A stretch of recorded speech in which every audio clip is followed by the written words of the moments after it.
Hoje se imagina que essa região ela seria daqui a uns 100 anos dominada por esse capim, né? Seria um grande pastiçal, cheio de grama, de capim por toda a Península Antártica. Essa é a previsão com os dados que se tem hoje, é apenas uma modelagem. Vai ter cada vez menos neve.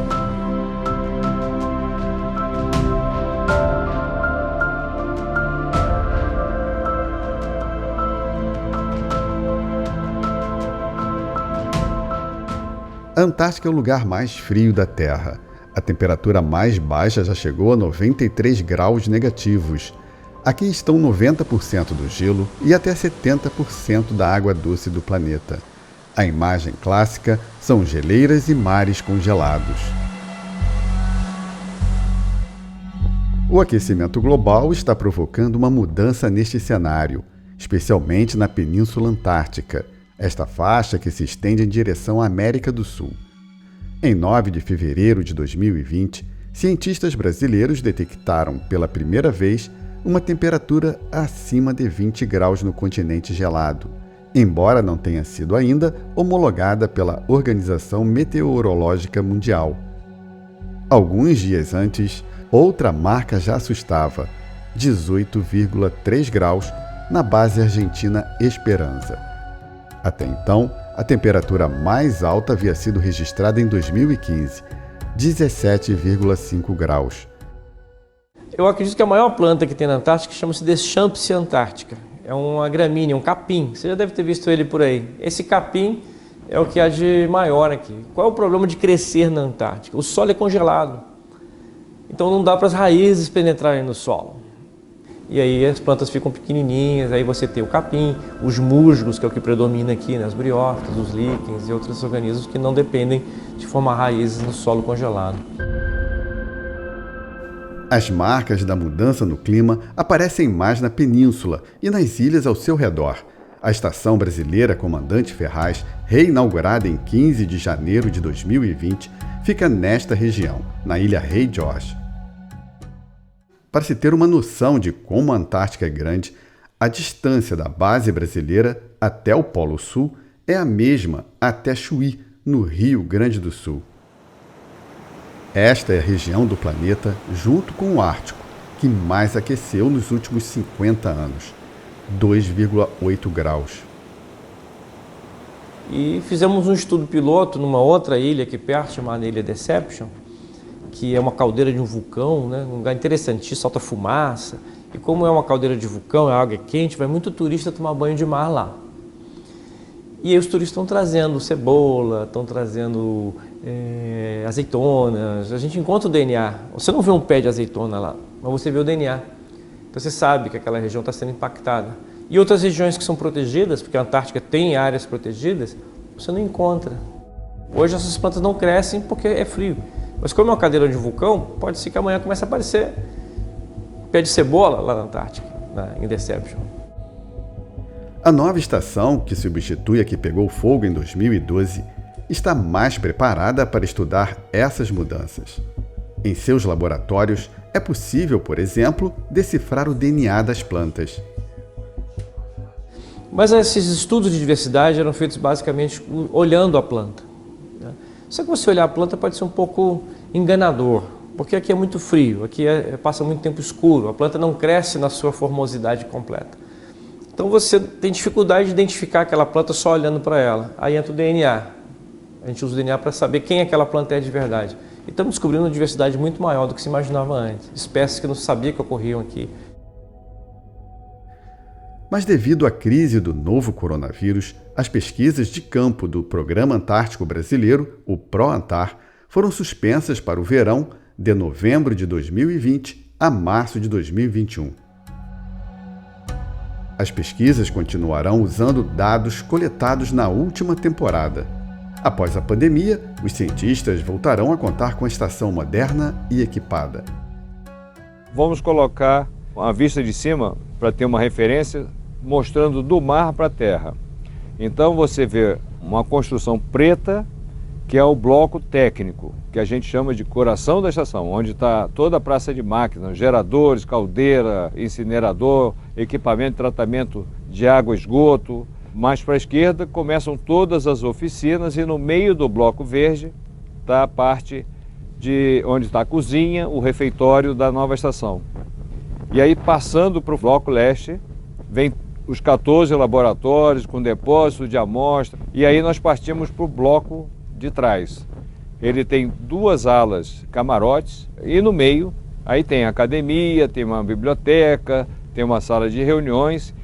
Atrás da estação, aí você vai ver um parque de 8 torres eólicas e 30 placas solares.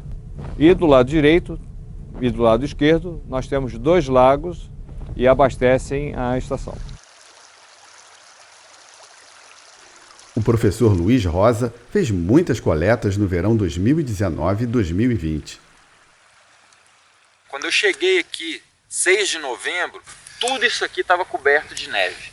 Passou aí 2 meses, já descongelou tudo e você consegue ver a biodiversidade que tem aqui na Antártica. Então aqui a vida pulsa também, ela não morre.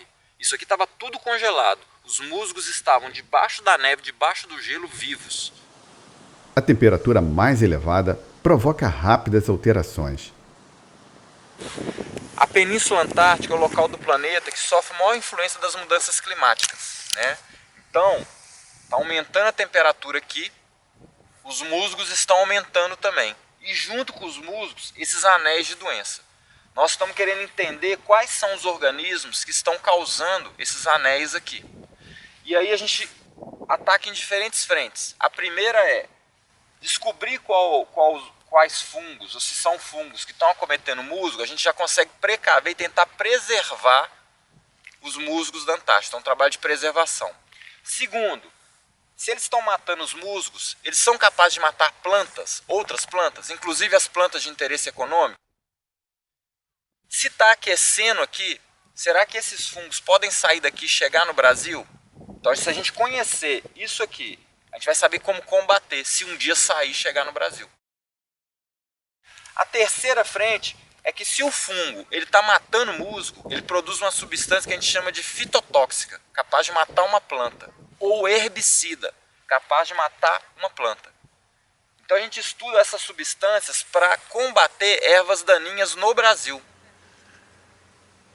O aquecimento global poderá gerar graves efeitos no continente antártico. Temos que tomar cuidado com as mudanças ambientais. Muda o ambiente, você muda a fauna e a flora e você causa extinções.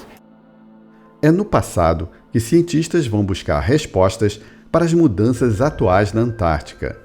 A Antártica já foi colada com outros continentes, como a América do Sul e a África, a Austrália, formando um megacontinente chamado Gondwana.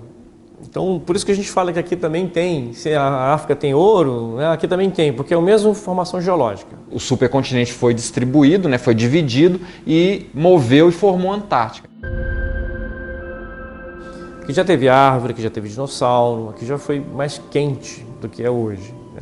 Depois ela entrou nesse processo de esfriamento e com a formação da corrente circumpolar antártica, esse esfriamento foi irreversível, né? E aí foi esfriando, esfriando, esfriando, as plantas não conseguiram sobreviver às condições climáticas, morreram, o que nós temos hoje são fósseis. Então, por exemplo, você tem fósseis aqui na Antártica de árvores, por exemplo, de dinossauros que são encontrados aqui na Antártica. E a Antártica, que hoje em dia é praticamente um deserto gelado, com poucos organismos, sobretudo em terra firme, no passado tinha florestas, a temperatura era bem mais amena. Se você atravessar de bote, aqui tem uma região aqui pertinho, chamada Botany Bay, Botany Point, onde chama de Botany porque tem muito fóssil de planta. Pesquisadores do programa Paleoantar, que conta com o Museu Nacional e algumas universidades brasileiras, estudam como era o mundo pré-histórico na Antártica. E os mares eram povoados por répteis marinhos como o plesiosauro e o mosasauro.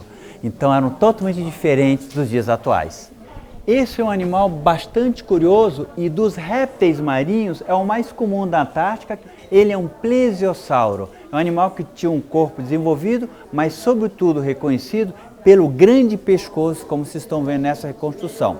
Já esse é o mosasauro. O mosasauro é um lagarto marinho extinto e que era topo da cadeia alimentar, um dos maiores predadores da Antártica há mais ou menos 70, 80 milhões de anos atrás. O plesiosauro podia variar de 2, 3 até mais ou menos 7 metros. Já o mosasaurus alcançava de 3 até mais de 10 metros. Foram pesquisadores do Paleoantar que identificaram pela primeira vez ossos de pterossauros na Península Antártica em 2016. Os répteis voadores viveram ali durante o Cretáceo. Em agosto, os pesquisadores anunciaram a descoberta de uma nova espécie de lagostim, a quarta na Antártica. O animal viveu há 80 milhões de anos. O fóssil havia sido encontrado em 2016. Mas o passado pode estar mais vivo do que nunca na Antártica. Aqui na Antártica a gente tem os lagos subglaciais. Esses lagos estão a 2 quilômetros debaixo do gelo. Ali nesses lagos a gente pode encontrar o primórdio da vida no planeta, como é que ela começou. Então a Antártica é um enigma científico e um laboratório de campo para a gente estudar esses fenômenos, a evolução, as adaptações às condições extremas. Conhecendo o passado da Antártica, todos os processos que ocorreram para sua modificação até se congelar, a gente consegue entender a biodiversidade distribuída por todo o nosso planeta. E quem sabe até imaginar como será a Antártica no futuro. Um dia, possivelmente, a Antártica voltará a ter grandes florestas, mas fora de nossa era geológica. Todos os continentes estão em deslocamento, né? Desde que a Antártica se separou, ela migrou em direção onde ela está hoje, o Polo Sul vai continuar migrando, todos os continentes se afastam, né?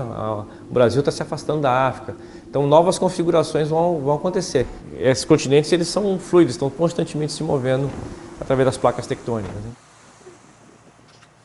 Já podemos imaginar que saindo da região de influência da corrente circumpolar e também do polo, porque o polo também recebe menos incidência de sol, ela voltaria a esquentar e aí estaria mais apta a desenvolver novos organismos ali, voltaria a ter floresta.